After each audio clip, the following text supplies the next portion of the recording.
Hello' everyone নমস্কাৰ আপোনালোক সকলোকে স্বাগতম জনালোঁ মোৰ আজিৰ অন্য এটি নতুন মিনি ব্লগলৈ তেন্তে বলকচোন ভিডিঅ'টো আৰম্ভ কৰোঁ। আজি আহিছোঁ আমি সৰ্থেবাৰীৰ সভা চাবলৈ। লগত আহিছে সাগৰবেটা, ভণ্টি, বা, মাহী আৰু মামী।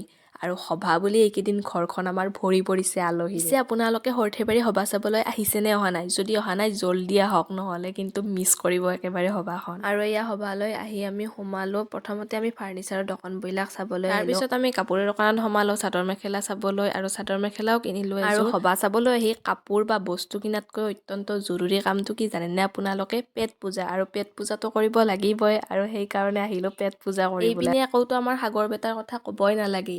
বস্তু দেখিলেই হওক এইও লাগে সেইও লাগে মানে মাথা গৰম কৰি দিছে। আৰু সভাত ঘূৰি থাকোঁতে আৰু এটা বস্তু ৰাস্তাত পাই গ'লোঁ। এইটো চাওকচোন কি ধুনীয়া বস্তু। এইটো মানে মধুৰিআম, আপেল বিভিন্ন ধৰণৰ বস্তু মানে চাটনি বা চালাড হিচাপত এনেকৈ দিয়া হয়। আৰু এইটো মই খাই চালোঁ কিন্তু নামটো মই নাজানো। আপোনালোকে কোনোবাই জানে যদি কমেণ্ট কৰি জনাব দেই।